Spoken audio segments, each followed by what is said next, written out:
এই যে এটা কুড়ো চাল দিয়ে এখানে ঘাটা হচ্ছে গরুর জন্য, তোমাদের সেদিন বাছুরটা দেখালাম না ওইটার জন্য।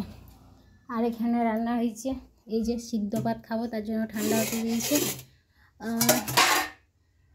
এখানে হয়েছে একটা সবজি,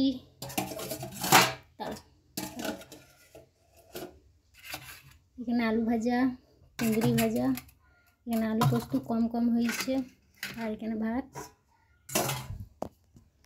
আর এখানে আমি তো এত কিছু রান্না করতে হতো না, আজ নাকি ভোজ ছিল, তো রান্না হয়ে যাওয়ার পর বলছি ভোজ খেতে যাবো। ঠিক আছে, যাক, কোনো প্রবলেম নাই। এখন রান্না করলাম, মেঘ করেছে দেখি তো, দাঁড়া দেখাচ্ছে।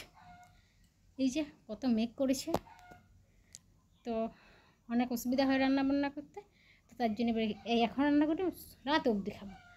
আর এই যে আমি এবার ঘর ঝাড়াবো, এই যে ঝাড়ু নিয়ে বসে গেছি। তো চলো ফ্রেন্ড, ঘরটা ঝাঁটা নিই। আর ভিডিওটা যদি ভালো লাগে তাহলে লাইক শেয়ার কমেন্ট আছে, মানে চ্যানেলটাকে সাবস্ক্রাইব করে দিও।